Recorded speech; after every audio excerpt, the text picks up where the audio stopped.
Hello guys! Dito tayo ngayon sa Luway, Bohol. Dito sa bagong tulay.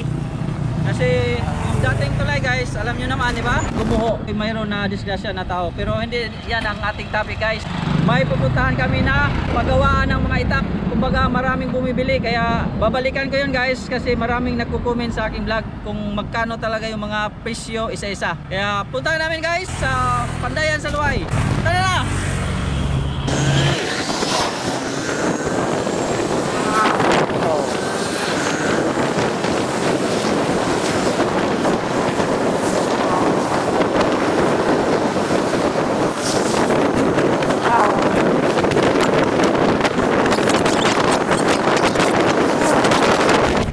Guys, welcome back to my vlog. Biyahe ni Raul sa Bohol. Hi guys, dito naman kami ulit sa Barangay Lilia Limpia, Luway, Bohol. Kung saan ay bumalik ako dito guys sa mayroong mga blacksmith or mga itak. Kaya kumustahin ko si ma'am kung malaki ba ang tulong sa mga vlogger sa ganito mga business. So guys, kasi ma'am, ano lang siguro ma'am, kasi marami kasi natutunan sa vlog ko na mga presyo ba? Pero nasabi mo nung nakaraan yung mga presyo pero hindi lahat. Gusto nila na yung ano yung pangalan tapos presyo. So, hello guys! Amazing afternoon, no? So, unang-unang sa lahat, ako po ay magpapasalamat sa ating top vlogger, ating Bohol, at isa din subscribers din po at taga-suporta po sa lahat ng mga local business po dito sa probinsya ng Bohol.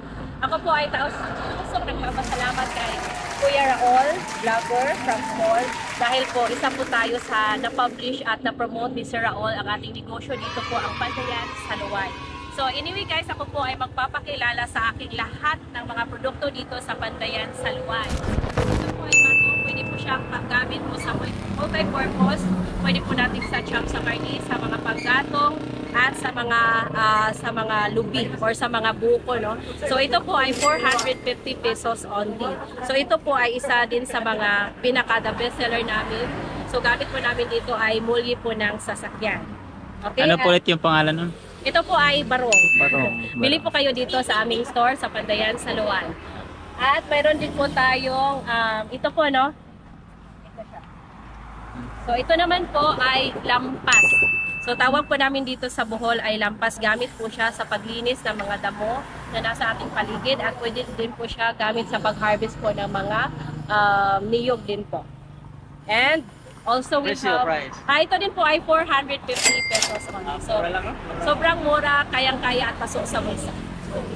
And we have also one of the best seller po dito sa amin. Ito po yung guide bar ng Chenso. So actually po sold na po lahat ang ating guide bar ng Chenso na ang hawakan ay sungay ng kalabaw. So ito na lang po yung nakira. Guide bar ng Chenso at saka yung hawakan niya ay gawa po sa Mulabi tree po. Isa sa mga pinakamatibay na kahoy dito sa Pilipinas. So this is worth of 1,500 or 1,500. Ito po yung pinaka-the best seller sa lahat ng mga turista at ito po ay pwede po sa lahat ng mga souvenirs or para pang-gift po sa mga mahal niyo po sa buhay.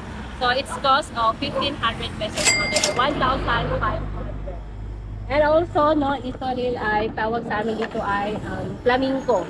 Ito po ay gamit sa pag-ihaw ng mga baboy or para sa pangkusina, pag-slice ng mga ayan, sa mga gulay at saka sa mga prutas.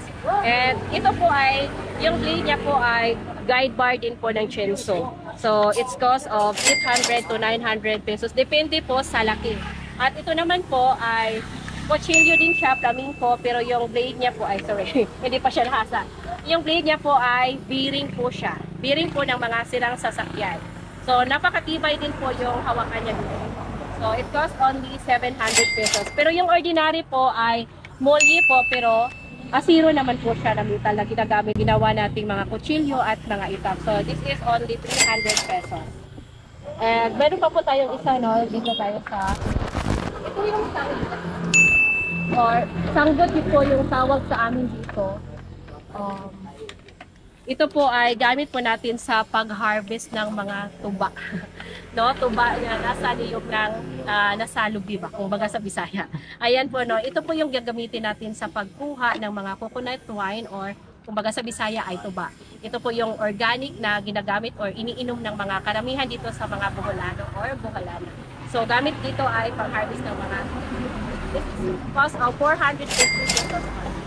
Ayan. Okay, so yun lang. Mayroon pa ng isa, sir. Ito yung Zanzibar. Ito yung Zanzibar na pwede sa lahat na gagamitin natin. No? Gawa rin po ito sa mulyi ng sasakyan, sa mga sirang sasakyan, mulyi. So, ginagawa naming itak na tawag dito ay Zanzibar. And ordinary lang yung kanyang hawakan, gawa sa kahoy. So, talagang mura, super affordable, 450 pesos. Ayan. At mayroon pa tayong mga multi-purpose din no, na panggamit sa mga pagtatanim ng mga halaman, lalong-lalo na sa mga niyog, sa mga saging, no? Sa mga pinya, kung kayo po ay may farm. So, pwede po tayong bumili nito ng mga tagad. Tawag dito sa amin dito ay tagad. So, mayroong maliit, mayroong standard size, at mayroong big extra. So, depende po sa laki at haba ng ating mga tools na mga dito. So, mayroong 550, 750, at 900. So, yun lang yun siguro, no? Maraming salamat. Yung mga ano doon sa kabila, ma'am, ganun pa rin lang dito? Yes, sir. The same price at the same metal. Same lang. Tapos yung mga yan. At saka, guys, no, supportahan po natin ang ating napaka-supportive din ng vlogger na si Sir Raul Biyahe sa Bohol. Kaya asahan niyo po ang kanyang suporta kapag kayo po ay naano ni Sir Raul. Dadagdag sa kanyang daanan, no? Please don't forget to follow and like also sa kanyang Facebook account, Biyahe ni Raul Vlog sa Bohol, at sa kanyang YouTube channel. Please subscribe also, Biyahe ni Raul. Yeah, thank you so much.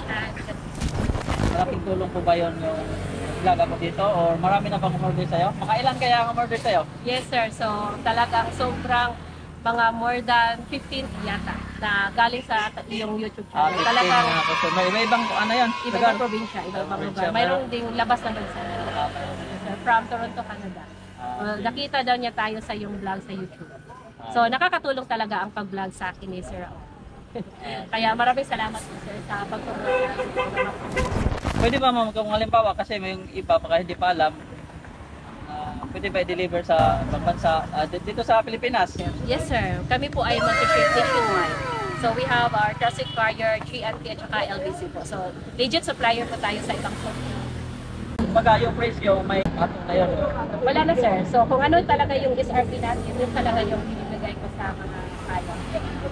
So guys, please, asahan ko po ang inyong suporta sa ating local na negosyo dito sa probinsya ng Bohol, no? Please don't forget to support my local farms here, Pandayan sa Luway. And of course, don't forget to follow, like, and share also sa aking Facebook pages, no? Bernie Salingay Mendez, Pandayan sa Luway, at saka Bohol Blacksmith. At of course, no, ipo-promote ko din po ang isa sa mga nakakatulong sa atin dito sa ating negosyo. Ang vloggers po talaga ay nakakatulong sa pagbenta or sa pag-promote ng ating negosyo ng mga itakan, no, lalong-lalo na kay Sir Raul. Dahil po yung negosyo po natin ay napunta na po sa ibang bansa. So ako po ay taos puso nagpapasalamat sa isang vlogger na si Kuya Raul, or sa kanyang Facebook pages po. I-follow niyo po at i-like or i-share na din po ang kanyang Facebook account, Biyahe ni Raul Vlog. And of course, please don't forget to follow, like, and share. Subscribe na din po kayo sa kanyang YouTube channel, Biyahe ni Raul.